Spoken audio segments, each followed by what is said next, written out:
Okay, we're back, folks, and I believe we have Bill Chapman on the line. Bill, how are you doing? Very good. Very good, Larry. How about yourself? I'm very good. How's everything in the great state of New Jersey? Well, we're just getting a bit of a taste of fall has hit the air. Aha. And in a couple more weeks as it gets cooler here, no one's going to be complaining about wearing a mask. It's going to be the one thing that's keeping you There'll be icicles warm. on it, I guess. Bill, what are you looking at right now? And give us your opinion of what you see happening over the next couple of weeks. You're very experienced at doing this. You've been around quite a while, and I think the folks would like to get your opinion. You want to just unload whatever you have? Well, it's interesting because one of the things that I really like to do is follow the money supply. And what I need to do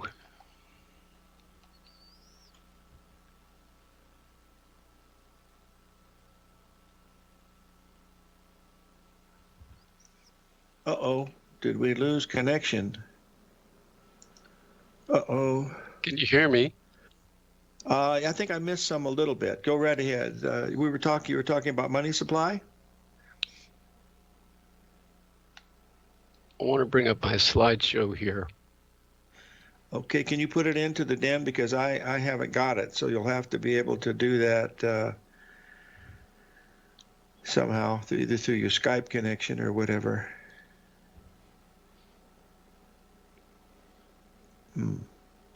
Got some type of connection problem, I think, Bill. Yep. I do believe we have a connection problem here. Yeah, we have. We definitely have a connection problem. Must be Mercury retrograde, but that's not the case. So Mars is retrograde. That's even worse. That's the planet of war. But who knows? Okay. All right. You still there, Bill? Yeah, you should be able to see that now, Larry. We haven't been able to see it yet. I don't know what. Did you drop it to me in email?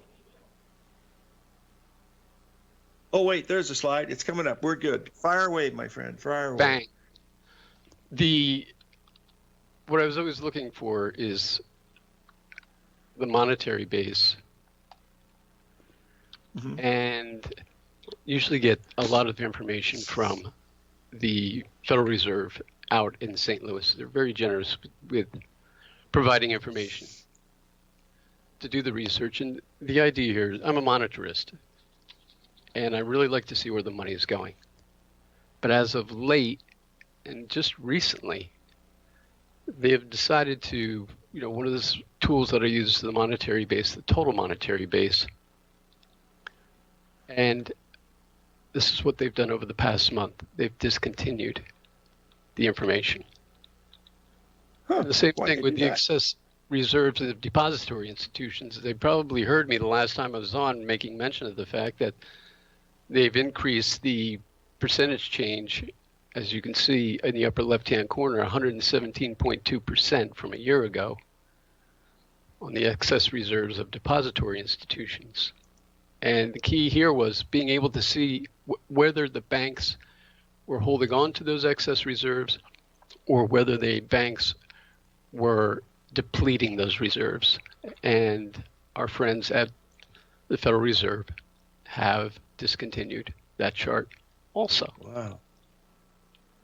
So you're beginning to tie your hands on trying to get information out of these guys. But I decided I'd just take a look at what's happening in the ES, and the ES is still maintaining its 22-day cycle. So nothing has really shifted. We're still running the same course we had previously. We're still trending, and we're hitting some periods of resistance, especially on September 3rd, where we did that break in the market.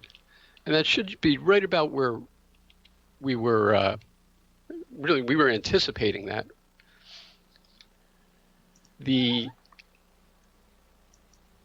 For the sake,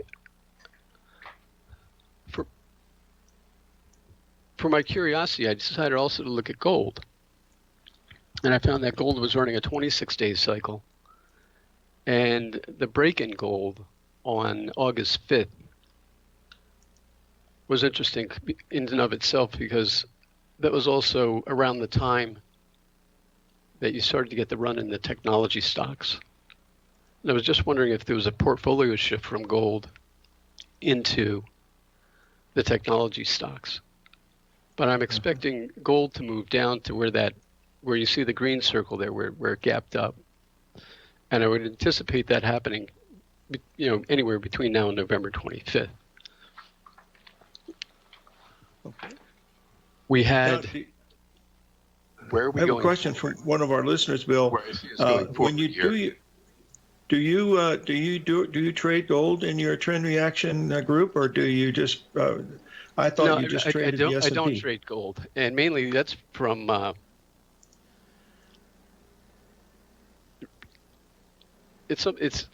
don't trade metals. I don't trade commodities. I do primarily the indices. Okay. But I always like to see, like I said, where's the money going? Now, this is a piece that we recorded on 5/8/20. Where are we going forward? Where I see us going forward here is that we're right around in this territory. And I'm insisting that we're going higher here to possibly just below where we were. Around 3,100 or something like that in the S&P? Yeah, possibly 3411. Now, 3411 is where I thought we were going, and that was back in May 8th.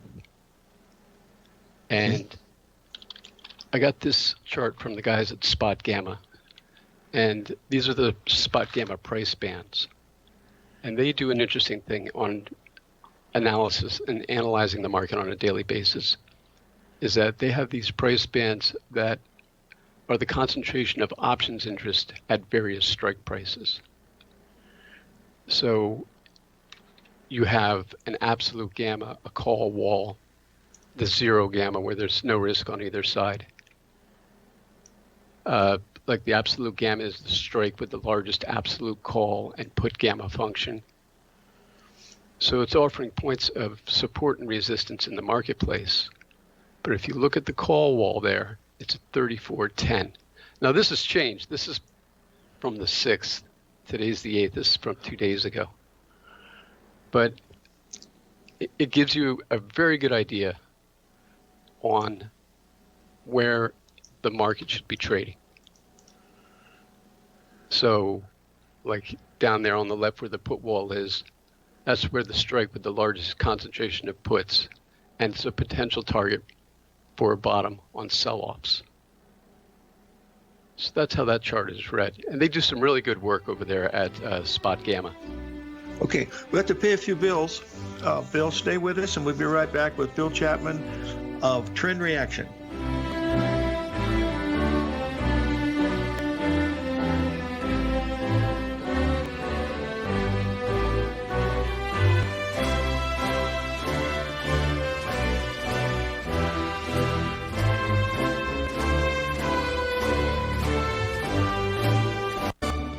Okay, folks, we're back, and we're talking with Bill Chapman of Trend Reaction. Bill, you want to continue, please?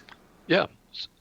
So in trying to figure out where the market was going, we've come down, we've snapped back, and I wanted to bring up a chart that I use in order to keep my feet on the ground and the direction, make sure I'm headed in the right direction. And it's the VIX versus the skew.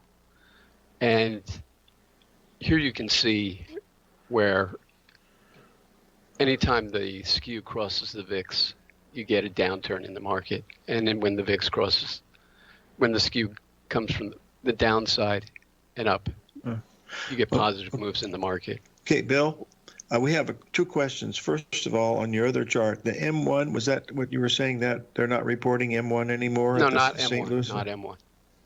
It's just the monetary base. Okay, and we have two questions already about the skew. Can you tell our folks what you're looking at and what you mean by the skew? And I'll take you right to the next chart. Okay. The skew is the tail end in the options. Okay. So it's measuring the activity in the options a month down the road. Okay. Now, a flattening of the skew illustrates that no one is paying up for longer term options. And that's a lack of faith that the market isn't going to climb any higher. But what has happened quite dramatically since we last spoke, and this was the chart that I showed you the last time we were speaking, what has happened since is that the skew has now crossed the VIX, and we're getting the divergence within the ES. So unless this thing turns around right in here, and the VIX starts to come back in, and the skew starts to go up, one or two, that's one option, or the other option is the ES comes down in price. Aha. So I think I figured it out. It's either going to go up or down. That's correct. You nailed it. I have that problem every day, Bill. No, it makes sense. I see that. Yeah. Okay. So we also talked about mapping and road mapping the market. And I've currently been using the industrials of 2012 as my roadmap. And from August 8th to where we are now, it's still holding the same pattern. Sure is. Wow. You get a double top in the market, a possibility of a double top in the market here, and then a break to the downside. How far down do we go? You know, as you had Jeff Hughes on yesterday, correct? Yes, sure did. I'll tell you, he steals my thunder. I'll tell you that much, because he steals everybody's thunder. He's unbelievable. He's very good. Yeah. He covered everything that I wanted to cover, especially the breaks in the market and all the gaps onto the downside. And you can see those gaps in the downside that we're going to be, we're eventually going to work on, because when it comes to, we all know that the Japanese, Steve Nissan has always said, the Japanese have the quote, all windows get closed.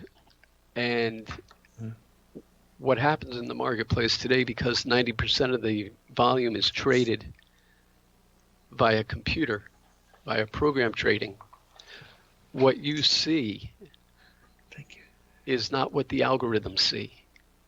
Any of those big breaks that you see in the market, these big candles, these big bars, the algorithms see as windows.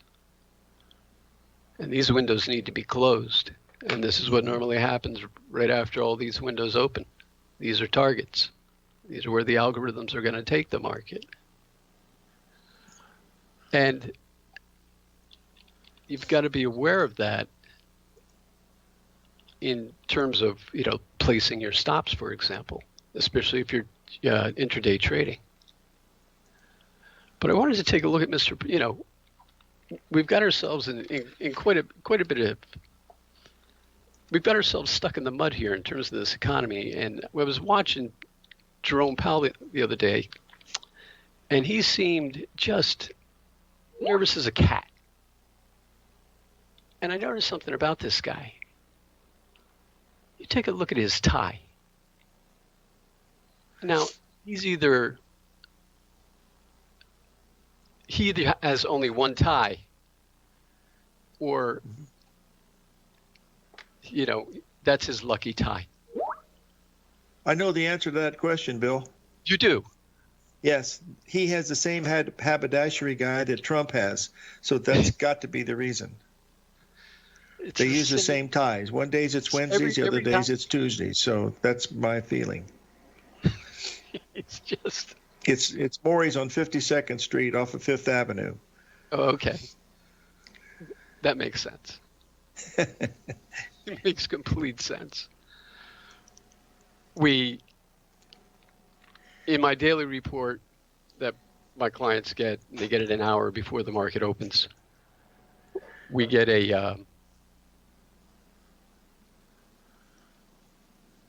you get an introduction into what